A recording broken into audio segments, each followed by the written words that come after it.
tumenye Bibiliya. Iki ni ikiganiro utegurirwa na Dr. Venano Makegi ukakigezwaho na Transworld Radio. Soma kandi wige Bibiliya, usobanukirwe ijambo ry'Imana.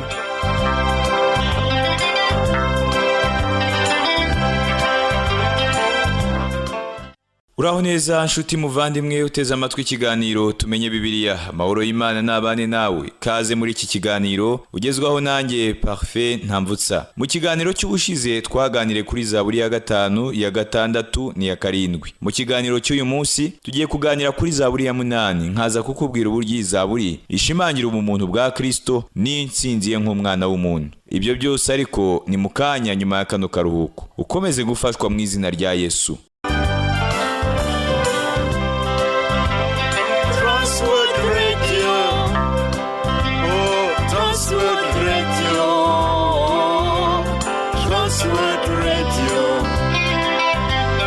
Transworld Radio, Samirana, Samirana, Samirana, Usemera, Samirana, Samirana, Samirana, Usemera, Imani hafi cyubahiro.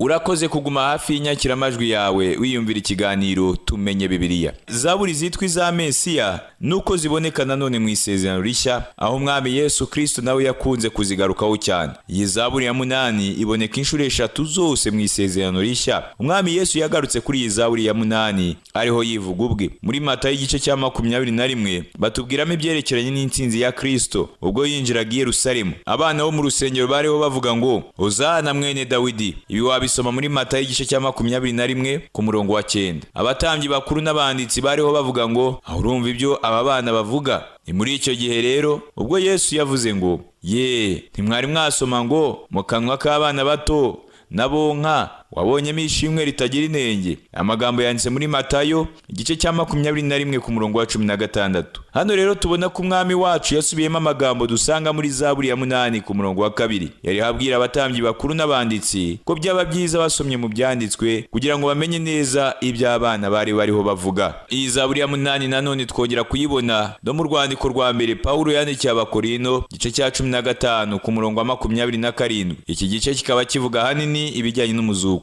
Aravuga ngo byose abishyira munsi y'ibirenge bye. Aya magambo rero niyo dusanga muri Zaburi ya 8 ku murongo waho wa 7. Nukuri rwose ko iyi Zaburi itavuga ku by'iki gihe, nk'uko Paulo yabisobanuye ngo yamuhaye gutwara byose abishyira munsi y'ibirenge bye. Ariko ubwo ivuga iti ahawe gutwara byose, bigaragara yuko iyamuhaye gutwara byose itabibariwemo. Twebwe ab'iki gihe ntabwo tubona ko ibintu byose byashyizwe munsi y'ibirenge bye, ariko ko ni ukuri. Gusa ubusobanuro bwuzuye bw'iyi Zaburi ya 8 buboneka mu Baheburayo igice cya 2 guhera ku murongo wa 5 kugera ku wa 8. Aha niho tubona neza ko Zaburi ya 8 ivuga umwami Yesu Kristo. Aragira hati abamarayika si Imana yahaye gutwara isi zabaho iyo tuvuga, ahubwo hariho aho umuntu yigeze guhamya ati umuntu ni iki kumwibuka cyangwa umwana w'umuntu kumwitaho. Wamuremye umucishije bugufi aba hasi y'abamarayika ho hato, wamwambitse ubwiza n'icyubahiro nk'ikamba, wamuhaye gutegeka imirimo y'intoki zawe, umuha gutwara ibintu byose ubishyira munsi y'ibirenge bye. Ubwo Imana yamuhaye gutwara ibintu byose ntacyo yasize itakimuhaye urutabe. Amara kugeza ubu ntiturabona ibintu byose bitwarwa nawe. Nanone kandi uyu murongo utwereka ko jye nawe turi mu gihe aho ibintu byose bitashyizwe munsi y'ibirenge bye. Mu by'ukuri iyi Zaburi ya 8 ivuga ku bihe bizaza. Iyo usomye mu Baheburayo igice cya 2 ku murongo wa 9 usanga havuga ngo ahubwo tubona Yesu wacishijwe bugufi akaba hasi y'abamarayika ho hato. Tubona ko ari we wambitswe ubwiza n'icyubahiro nk'ikamba kubw'umubabaro w'urupfu yapfuye, kugira ngo kubw'ubuntu bw'Imana asogongerera abantu bose urupfu. Urabona rero ko Zaburi ya 8 ivuga Yesu. None iyi Zaburi ya 2 ikomeye ivuga Mesiya itangira igira itya, ivuga ngo Uwiteka mwami wacu, erega izina ryawe ni ryiza mu isi yose, washyize icyubahiro cyawe hejuru y'ijuru. Uyu murongo ntabwo uvuga iby'iki gihe tubayemo. Izina ry'Imana ntabwo ryemerwa ko ari ryiza mu isi ya none. Magi avuga ko mu minsi yashize yumvise umuntu ukuze wari uhagaze ku kibuga bariho bakiniraho golf. Ngo uwo mugabo yari avuga izina ry'Imana mu busa kandi ari pfobye. Nuko Magi ngo akomeje gutembera abona undi mugore ukuze wari wambaye neza, kuri we ngo yari nka nyogokuru we. Ariko Magi ngatangazwa n'uburyo uyu mukecuru yari yarahira mu izina ry'Imana. Ni ukuri ibi byose byerekana ko izina ry'Imana ritagihabwa agaciro muri iki gihe. Ikibitera rero nta kindi nuko abantu b'iki gihe n'ubundi batakigira umwanya uhagije wo kuganira n'Imana. Mu makuru mbona kenshi, haba kuri televiziyo cyangwa nayo numva kuri radiyo, nta na hamwe numva bavuga Imana. Imana nayo burya ivuga amakuru, nubwo udashobora kubona isura yayo iriho yavuga. Imana imenyerwa mu mahame yayo y'ukuri, kandi ubwishingizi bwayo rushobora gukiza urugo urwo ari rwo rwose rutewe n'inkongi y'umuriro. Ibyo rero bikerekana umurimo w'Imana. Mbese uyu munsi abantu benshi ntibaba batekereza ko Imana ishaka kubasenyera amazu. Iyo niyo shusho abantu benshi bahaye Imana uyu munsi. Nyamara rero ni ishusho mbi cyane, kuko Imana yaje mu isi kubw'umugambi urashe. Gusa uyu munsi ijambo ryayo ntabwo rigikenewe mu mashuri. Abitwa abaribero bapfobeje ijambo ry'Imana, babwira abantu ko buri wese afite uburenganzira bwo kuvuga icyo ashaka kandi kikumvwa. Bagakangurira abantu kwemera ibijyanye na pornography ngo ni uburenganzira bwa muntu. None se nshuti yanjye, utekereza ko muri ubwo burenganzira bwawe nta bwanjye burimo? Ntekereza ko uburenganzira bwawe butangira aho ubwanjye burangirira. Ni ukuri birakwiye ko dusengera abana bacu bari mu mashuri ya none. Mbese wowe si uko ubibona? Ndifuza ko Imana yamenyekanishwa ahantu hose hateranira abantu benshi kugira ngo bayimenye. Isengesho ryanjye ndifuza ko ryakumvwa n'ahantu hahurira abantu benshi bagahindukirira Imana. Nshuti yanjye, n'ukuri rwose izina ry'Imana muri iki gihe ririho rirononwa kandi riri guteshwa agaciro. Imana yacu tubabarire.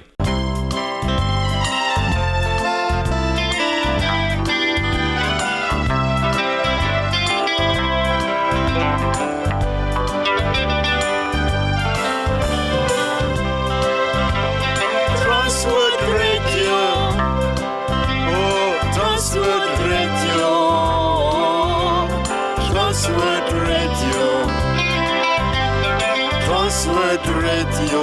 Sambirana, Sambirana, Sambirana, Usemerera. Sambirana, Sambirana, Sambirana, Usemerera.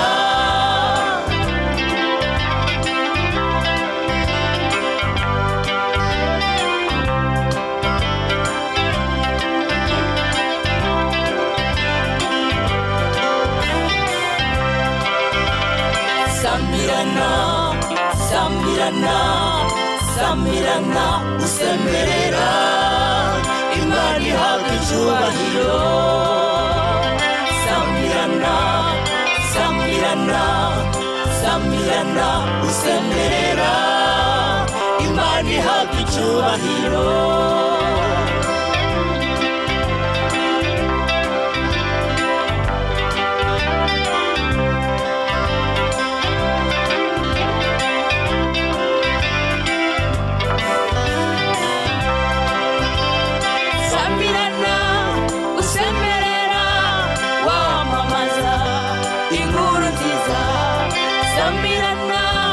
Usemerera wamamaza inkuru nziza.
mu ijoro rimwe ngo Magi yigeze kureba televiziyo abona ngo hariho abantu bariho burira umusozi witwa Everest, maze hejuru kuri uwo musozi haza umuyaga mwinshi uteye ubwoba. Mu by'ukuri uyu musozi wasaga naho ubwira aba bantu ko umuntu ntacyo ari cyo. Umusozi ni amabuye manini arundanyijwe hamwe, ukagira n'ibiti bike. Nubwo imisozi itavuga, ariko Imana ishobora gutambutsa ubutumwa bwayo ibinyujije muri iyi misozi. Imana rero niyo yatumye aba bantu bari buriye umusozi wa Everest basobanukirwa ko ntacyo bari cyo. Gusa ikibabaje nuko abantu batigeze bamenya ko Imana ihambaye. Usanga gusa bavuga iby'isanzure ariko ntibavuge uwaremye iryo sanzure.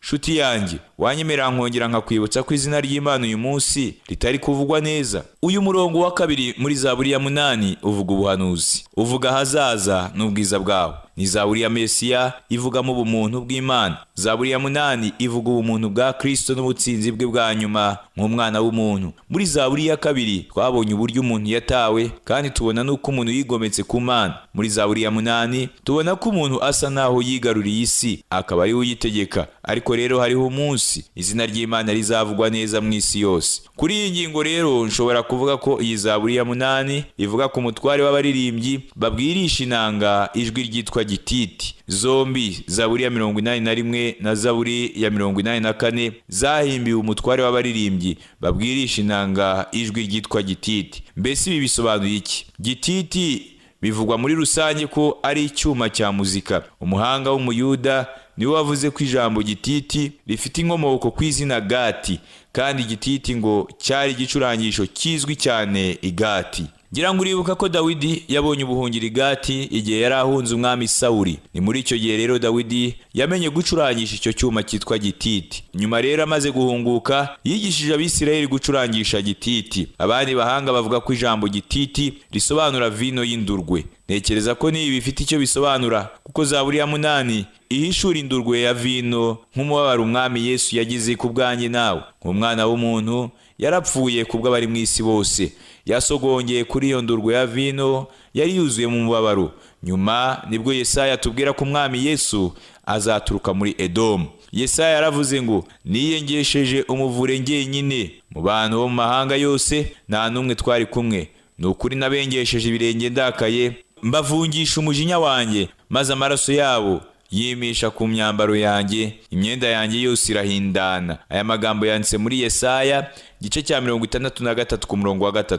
Umutobe w'imizabibu ku myenda ntabwo ariyo maraso ye, ahubwo ni amaraso y'abanzi be. Ngira ngo rero urabona ko niba amaraso ya Kristo ntacyo asobanuye kuri wowe, kandi ukaba utarakizwa, nta kabuza uzacirwaho iteka. Shuti yanjye, harasabwa amaraso. Nushaka kuremera yawe birakureba, cyangwa wemere aya Kristo. Umuntu agomba kugira ahagaze muri iki gihe. Zaburi ya 8 ni Zaburi ya Dawidi. Hari abantu bamwe uzumva bashaka gusoma iby'urupfu rw'umwana. Muri iyi Zaburi batekereza ko Dawidi yayanditse igihe yapfushaga wa mwana yabyaranye na Batisheba, cyangwa bagatekereza ko Dawidi yayanditse igihe yicaga wa mugabo munini witwaga Goliyati. Mbuzi ibingibi kugira ngo ngusobanurire neza ko iyi ari imwe muri Zaburi zifite ubusobanuro bwimbitse cyane. Hariho umuprofesa umwe wigeze guha izina iyi Zaburi maze ayita ngo ni inyenyeri mu isanzure ryazo. Nyamara iyi Zaburi ihera mu ijuru ikagera ku kwezi n'inyenyeri. Iyi Zaburi kandi igendana na Zaburi ya 19. Iyi nayo ikaba ari indi Zaburi ivuga ibyanditswe hamwe n'izuba. Ariko hano muri Zaburi ya 8 ntabwo batubwiramo izuba. Ibi byose bifite icyo bisobanura nk'uko tuzagenda tubibona.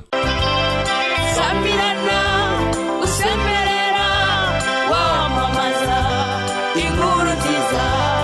Samirana, usemerera, wamamaza inkuru nziza. Inkuru nziza ni agakiza kabonekwa muri Yesu Kristo. Inkuru nziza ni agakiza kabonekwa muri Yesu Kristo.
Muri Zaburi ya 8 ku murongo wa 2 n'uwa 3 haravuga ngo, Uwiteka mwami wacu, erega izina ryawe ni ryiza mu isi yose, washyize icyubahiro cyawe hejuru y'ijuru. Akanwa k'abana bato n'abonka wagahaye gukomeza imbaraga zawe, gutsindisha abanzi bawe, kugira ngo uhoze umwanzi n'uhora inzigo. Umwami Yesu yasobanuye neza iby'uyu murongo igihe yavugaga ngo, ndababwira ukuri yuko nimudahinduka ngo mumere nk'abana bato, mutazinjira mu bwami bwo mu ijuru. Aya magambo yanditse muri Matayo igice cya 18 ku murongo wa 3. Abana nibo bavuze ngo, Hozana mwene Dawidi. Aya magambo nanone tuyasanga muri Matayo igice cya 21 ku murongo wa 15. Icyo gihe ubwo bavugaga batyo, Yesu yari yinjiranye ubutsinzi Yerusalemu. Gusa jyewe ntabwo mbifata nk'ubutsinzi bwa nyabwo, kuko tugomba gutegereza iyindi nshuro azagarukiraho. Icyo gihe nibwo azinjirana ubutsinzi bwa nyabwo. Igihe yinjiraga Yerusalemu bwa mbere, byabaye ishusho nto yerekana uko azahinjira ubwa kabiri, igihe azabaje bwa kabiri mu isi. Icyo gihe kandi azashinga ubwami bw'ihano mu isi. Muri iki gihe rero turasabwa kwiyeza no guhinduka nk'abana bato. Nekereza ko uyu murongo twasomye muri Zaburi ya 8 utubwira ko tugomba kuvuka ubwa kabiri, maze tukamera nk'abana bato cyane. Kumera nk'abana bato cyane bituma dushyira ku ruhande ibyo twiratana, tugahinduka abantu boroheje mu kwizera. Mbega ukuntu iyi shusho yo kuba umwana muto ari nziza. Muri Zaburi ya 8 tubona ko Uwiteka ari we muremyi. Uwiteka afite isanzure nk'ikiremwa cye, akagira n'umuntu nk'ikiremwa cye nanone. Aha rero hari icyo ibi bintu byose bihuriraho. Turasoma muri Zaburi ya 8 ku murongo wa 4. Aravuga ngo, iyo nitegereje ijuru, umurimo w'intoke zawe, n'ukwezi n'inyenyeri, ibyo waremye. Ijambo ibyo waremye bisobanura ko Imana yashyize buri kiremwa cyose mu mwanya wacyo. Muri California y'amajyepfo ngo Magi yakundaga kwitegereza ukwezi n'umucyo wako biriho byerekeza mu majyepfo ashyira uburengerazuba, ngo bikamumenyesha ko ari hafi y'amajyepfo y'inyanja ya Pacifique. Magi ngo yakundaga kwibaza impamvu uwo mucyo w'ukwezi uri aho ngaho, gusa ngo aza kwiha igisubizo ko uri aho hantu kuko Yesu ariho yashatse kuba. Mu masomo ye Magi avuga ko n'amakayi ye amwe yabaga amwegereye andi ari kure ye, ariko ngo byose byaterwaga n'uko we yayapanze. Aho yashakaga niyo yaterekaga. Gusa inyenyeri zishobora kuba zidakurikirana nk'uko umwana w'umuntu abyifuza. Umwana w'umuntu ashobora kumva yakurikirana inyenyeri ahereye mu majyepfo ashyira uburengerazuba, ariko uko si ko umwami Yesu yazipanze. Niwe wenyine muremyi w'iri sanzure ryose tubona. Ijuru ni imirimo y'intoki z'Uwiteka. Biratangaje kubona ukuntu ijambo ry'Imana rivuga agakiza rikakagereranya nk'ukuboko k'Uwiteka kubanguye. Muri Yesaya igice cya 53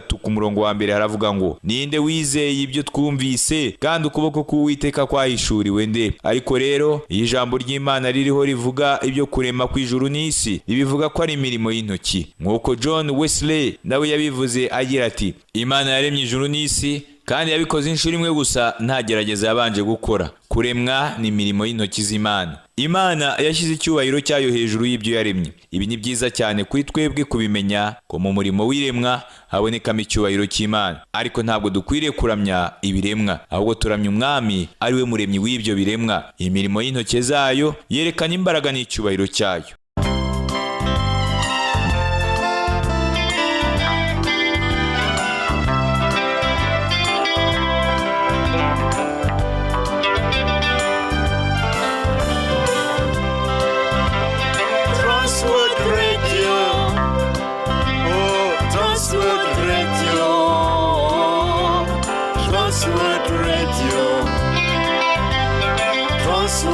Radio Samirana, Samirana, Samirana, Usemerera.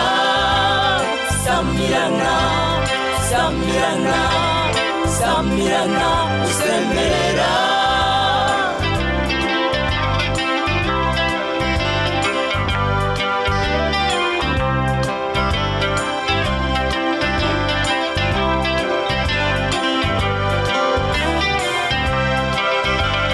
Samirana, Samirana, Samirana, Usemerera. Imana ihabwa icyubahiro. Samirana, Samirana, Samirana, Usemerera. Imana ihabwa icyubahiro.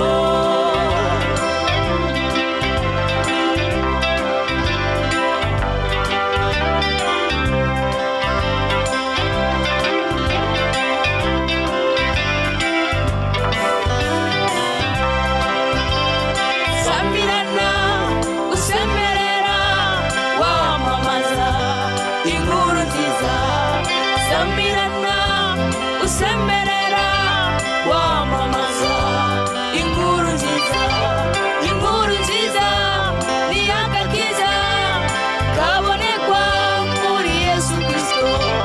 Inkuru nziza ni agakiza kabonekwa muri Yesu Kristo. Sambirana, sambirana, sambirana usemerera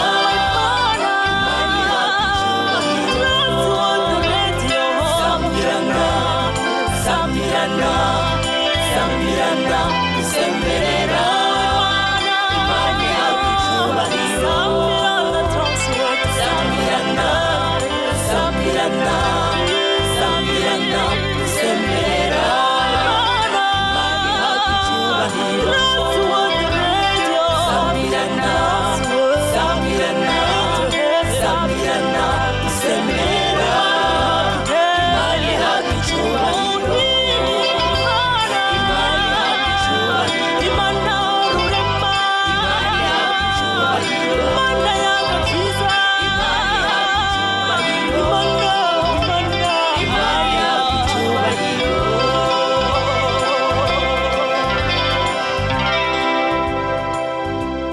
Muri Zaburi ya 8 ku murongo wa 5 haravuga ngo umuntu ni iki kumwibuka cyangwa umwana w'umuntu kumugenderera. Hari abantu bagikomeza kwibaza iki kibazo kivuga ngo umuntu ni iki. Umuntu ni ikiremwa giteye urujijo. Umuntu ni ikiremwa muntu, akomoka mu muryango wa muntu, kandi hari abagishakisha ngo bamenye uburyo umuntu yinjiye mu muryango wa muntu. Bibiliya ivuga neza ko Imana yaturemye ikadushyira muri iyi si. Nuko umuntu aracumura, ntiyizera Imana kandi ntiyayumvira. Kuki Imana yibuka umuntu kandi kuki Imana imugenderera? Umuntu ni umunyantege nke cyane. Ndabizi ko ibyo tudakunda ko babitubwira, ko tuba dushaka kwiyumvira gusa ko turi abanyembaraga, hari ibyo dushoboye. Ntekereza ko ikintu gikomeye cyane mu isi ari ugukora akazi k'ubuganga kabuhariwe mu bijyanye no kuvura indwara ya kanseri. Vernon McGee avuga ko igihe yarwaraga kanseri ngo yahuye n'abaganga benshi kabuhariwe bavura iyi ndwara, ariko ababazwa nuko benshi muri bo ngo bashidikanya cyane, kuko mu barwayi benshi bavuye ni bake cyane bakize kanseri. Urabona rero ko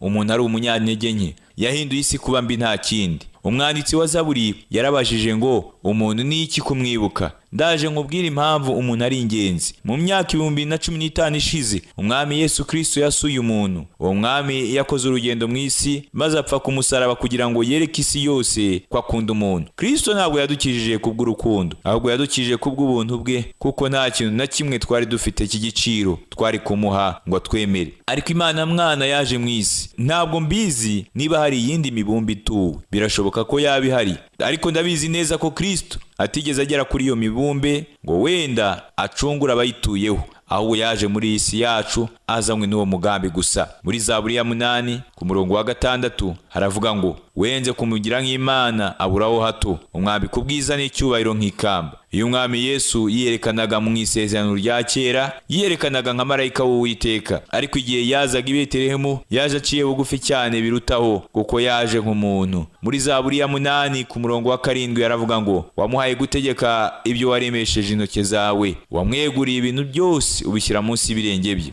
Umuntu yahawe ubutware ku by'Imana yaremesheje intoki zayo, ariko nyuma umuntu yamburwa ubwo butware. Uyu munsi umuntu ntabwo ari we utegeka iyi si. Abahanga batekereza ko ku bwa siyansi hari ibyo umuntu ashobora gutegeka muri iyi si, ariko tubona ko nta keza ka siyansi usibye kutwanduriza ikirere gusa no kugihumanya, kandi bisa naho vuba bidatinze iyi si izamera nka puberi. Siyansi niyo nyirabayazana mu guhumana kw'iyi si dutuyemo. Niba waramyaga siyansi rero ukaba wumva ibyo ndi kukubwira ari ukuri, nakugira inama yo guhindukirira Imana akaba ariyo ugira ubuhungiro bwawe. Wamuhaye gutegeka ibyo waremesheje intoki zawe, wamweguriye ibintu byose ubishyira munsi y'ibirenge bye. Ntabwo umwana w'umuntu arahabwa ibi byose, ahubwo azabihabwa neza Yesu namara kugaruka. Muri Zaburi ya 8 wera ku murongo wa 8 kugera ku wa 9 aravuga ngo wamuhaye gutwara intama zose n'inka n'inyamaswa zo mu ishyamba nazo, n'ibiguruka mu kirere n'amafi yo mu nyanja n'ibinyura mu nzira zo mu nyanja byose. Imana niyo yabikoze byose, ni umuremyi. Imana niyo yaremye inyamaswa zo mu gasozi, yaremye ibiguruka hamwe n'amafi yo mu nyanja. Ibyo byose ni Imana yabiremye. Imana niyo muremyi. Imana kandi niyo yaremye jye nawe. Mu Baroma igice cya 1 ku murongo wa 20 Pawulo yaravuze ngo kuko ibitaboneka byayo ari byo bubasha bwayo buhoraho n'ubumana bwayo bigaragara neza uhereye ku kuremwa kw'isi, bigaragazwa n'ibyo yaremye, kugira ngo batagira icyo kwireguza. Dushobora kubona imirimo y'intoki z'Imana mu kwitegereza ibidukikije. Muri Zaburi ya 8 ku murongo wa 10 haravuga ngo, Uwiteka mwami wacu, erega izina ryawe ni ryiza mu isi yose. Bitari uyu munsi, ariko igihe kimwe izina ry'Imana rizavugwa neza mu isi yose. Uyu munsi dutuye mu isi yigometse ku Mana, igikeneye ugucungurwa, nk'uko tubibona mu Baroma igice cya 8 ku murongo wa 22. Ariko Imana iri hejuru y'ibyaremwe byose, yashyize icyubahiro cyayo hejuru y'amajuru, kandi muri icyo cyubahiro niho hakomotse umwana w'umuntu waje mu myaka 2015 ishize akavukira i Betelehemu. Uyu munsi yicaye mu bwiza bw'Imana iburyo bwayo, kandi abazamubona ni abizeye gusa. Mu rwandiko rwa kabiri Pawulo yandikiye Abakorino igice cya 3 ku murongo wa 18 haravuga ngo, ariko twebwe twese ubwo tureba ubwiza bw'umwami tubureba nko mu ndorerwamo mu maso hacu hadatwikiriye, duhindurirwa gusa nawe, tugahabwa ubwiza buruta ubundi kuba bwiza nk'ubw'umwami w'umwuka. Naho mu rwandiko rwa mbere rwa Yohana igice cya 3 ku murongo wa 2 haravuga ngo, bakundwa, ubu turi abana b'Imana, ariko uko tuzamera ntikurerekanwa. Icyakora icyo tuzi ni uko Yesu niyerekanwa tuzasa nawe, kuko tuzamureba uko ari. Mbega ubwiza umwana w'Imana ategereje kuzagira. Nanone kandi inshuti yanjye, nashaka kukwibutsa ko iyi Zaburi ya 8 ari iya Mesiya, kuko ishimangira cyane ubumuntu bwa Kristo n'intsinzi ye ya nyuma nk'umwana w'umuntu. Tukaba rero tugeze ku musozo w'iyi ndirimbo twariho ihimbaza umukiza wacu. Wowe tutatangiranye ikiganiro cy'uyu munsi, ndagira ngo ubwire gato ku ncamake y'ibyo twavuganye. Nakubwiye ko Zaburi ya 8 ishimangira neza ko Yesu Kristo yabaye umuntu. Icyamuteye kwambara umubiri no kugira ngo anyure mu mibabaro y'isi, hanyuma abashe gucungura umuntu. Nakubwiye kandi ko muri Zaburi ya 8 batubwira neza ko ku iherezo umwami wacu azongera kugaruka, kandi kuri iyo nshuro azagaruka n'intsinzi, maze acira abari mu isi urubanza. Reka dusenge. Ndagushimiye Mana ko watanze umwana wawe Yesu Kristo ukunda, uwo yemeye kwambara umubiri, abaho ubuzima bugoye bwo muri iyi si kugira ngo aducungure. Ndasengera uyu mugabo, umugore, umusore n'iyi nkumi banteze amatwi ngo basogongere kuri urwo rukundo Kristo yabakunze, maze binjire mu muryango w'abana b'Imana. Mu izina rya Yesu Kristo umwami wacu, amen. Shuti, wakoze gukurikirana ikiganiro Tumenye Bibiliya. Ndagusezeranya ko ningaruka ubutaha tuzaganira kuri Zaburi ya 9, ya 10 n'iya 11. Amahoro n'umugisha biva ku Mana Data n'umwana wayo Yesu Kristo n'umwuka wera bibane nawe.